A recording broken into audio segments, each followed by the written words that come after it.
Hello, dear viewer. My name is Kibi, and it is on this day that, after many months of hard work and preparation, I am finally ready to present to you my Fire Emblem 8 Hard Mode 0% Growths Low Turn Count playthrough.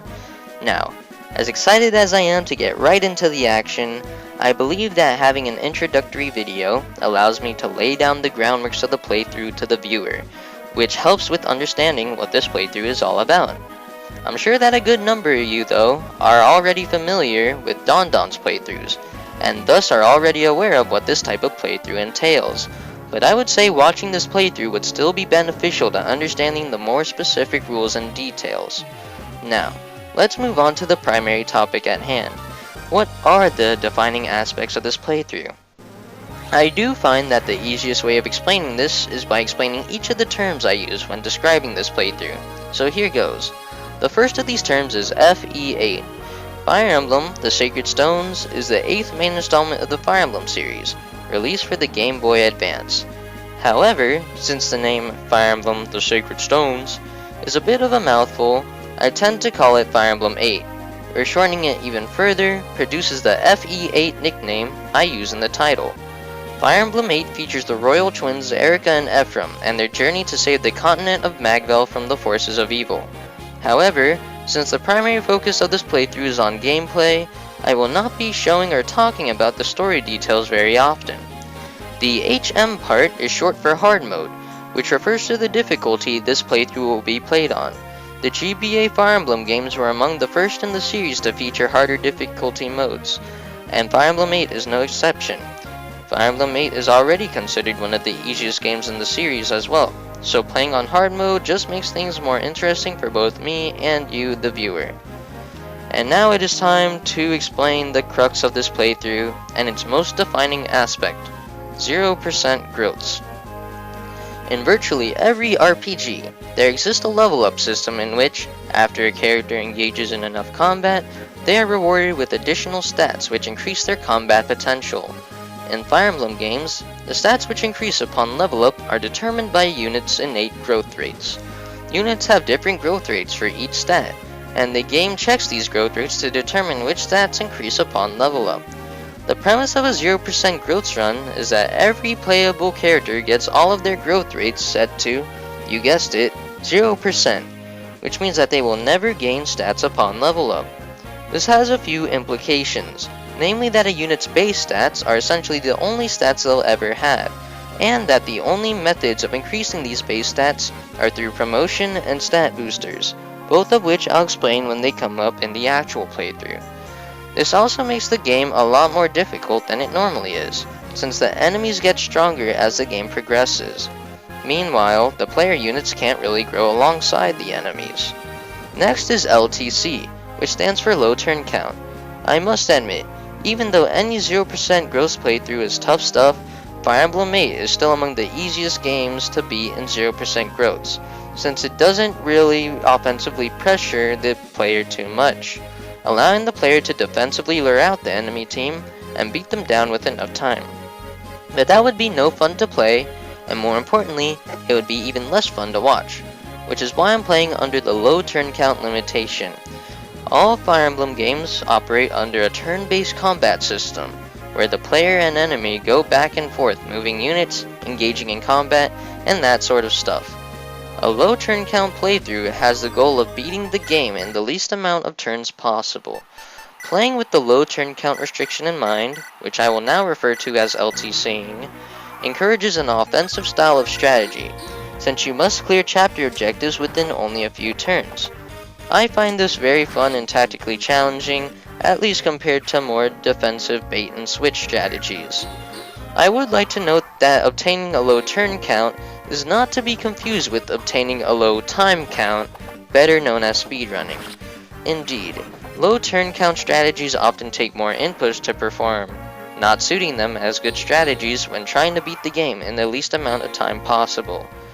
Regardless, I will attempt to play the game as quickly as I can for the sake of the viewer experience. I'm not too optimal when it comes to this department though, but I can only hope my efforts prove to be sufficient. So, in a single sentence, What I'm attempting to do is beat Fire Emblem, the Sacred Stones, in the lowest number of turns possible, with the additional restriction that my units gain no stats upon level up.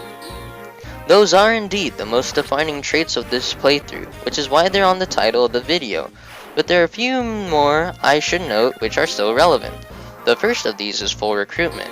In Fire Emblem, you recruit an assortment of additional units to your army, some of which are optional. However, full recruitment implies I must recruit and keep alive every recruitable unit in the game. Even if a recruitment condition implies I must take additional turns to recruit the unit, I will take those additional turns needed to recruit that unit. However, it should be noted that there are recruitable units in the post-game creature campaign, but since this playthrough only covers up to the final chapter, those units are exempt from this rule. Next up is that this playthrough will be following Ephraim's journey for chapters 9 through 14. At the end of chapter 8, the lords Erica and Ephraim travel to different parts of the continent, and the player can choose which lord they will follow for the duration of 6 chapters. This so-called route split results in very different chapters and gameplay experiences. Since I personally prefer Ephraim's set of chapters, I will be following Ephraim when the time comes, even if Erica's chapters can be cleared in less turns. The next few restrictions are all related to the game's world map. One of Fire Emblem 8's most unique features is the reintroduction of a world map, from which you can organize unit inventory, enter armories and vendors across the land to buy equipment, and train units either in skirmishes or designated training areas known as the Tower of Volney or the Lagdo Ruins. Of these, I will not be utilizing skirmishes, the tower, or the ruins. I will only be engaging in combat in the main story chapters, which makes planning the playthrough more interesting as opposed to training my units to promotion in a tower or grabbing otherwise unobtainable items. However, what I will be utilizing is the world map armories and vendors. Not only is it more convenient to buy from there than planning mid-chapter shopping visits, but these map shops even have essential items that the in-chapter ones do not. As for organizing unit inventories on the world map, I will allow myself to use this feature in chapters before battle preparations are available, though once battle preparations appear, I will do all my management there instead. My final restriction is that I will not be utilizing the silencer or spear skills on boss units. Both of these skills are incredibly powerful tools which have the capability of turning otherwise powerful bosses into mincemeat. This, in conjunction with the fact that they're incredibly unreliable, makes boss kills utilizing them really lame, at least in my opinion, so I will force myself to use other alternatives, even if they take longer to carry out.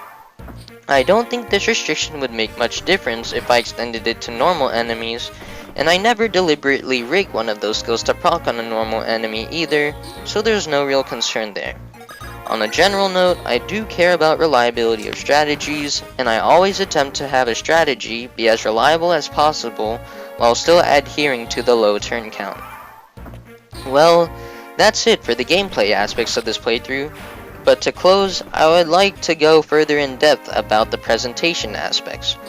As you could probably guess, I will be adding post-production commentary to each recording.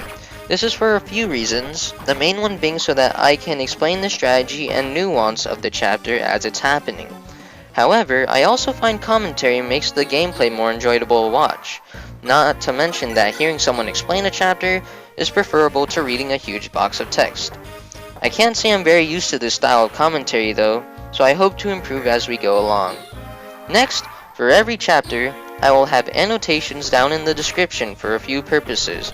They can range from the % chance of an RNG based event happening, to a detail I forgot to mention in commentary, to any other various notes I might want to emphasize.